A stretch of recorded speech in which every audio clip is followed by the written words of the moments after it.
Салпыншақ сырға. Дәстүр мен діні біте қайнасқан қазақ халқы барлық дүниеге ұлттық таным тұрғысынан мән берген.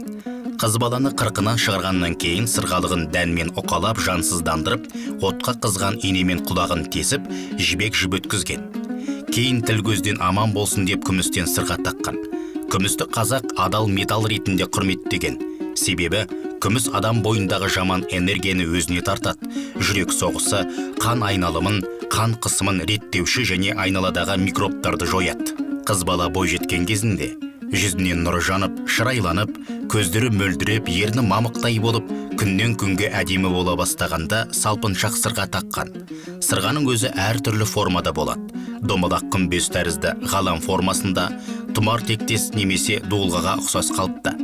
Астына сақиналармен қосылған найзалы күн нұрындай шашақтар салынса, ал негізіне әр түрлі тастармен және қазақи өрнекпен безендіріледі. Көрер көзге әдемі салпыншақ сырға қыз келіншектің ажарын ашып, сән салтанатын келіктірсе, екіншіден оның жасын, әлеуметтік жағдайынан ақпарат береді.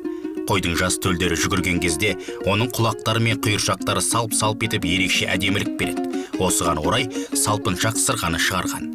Әдемі қыз балаға әрбір адам баласы қызыға сұқтана қарайды. Сол үшін салпыншақ сырға таққан қызға емес, бірінші көзі күнмен шағылысқан, жүрісіне симметриялы қозғалыс беретін сырғаға көз түседі. Көбіне салпыншақ сырғаны 9-25 жас арасындағы қыз келіншектерге арналған. Әдемі салпыншақ сырға жүрісіне әдемі қозғалыс беріп, келбетін ажарландыра ашады. Салп-салп еткен сырғаңнан айналайын, өзіңе де сырғаңа да жыр арнайын. Шашақтары күнменен шағылысқан, әсемдіктің белгісі деп жар салайын деп жырлаған ғашық жігіттер. Білгенге Маржан. Әшекей бұйымдардың тылсым құпия сырлары. Ешмағамбетов Бауыржан Сатыбалдыұлы.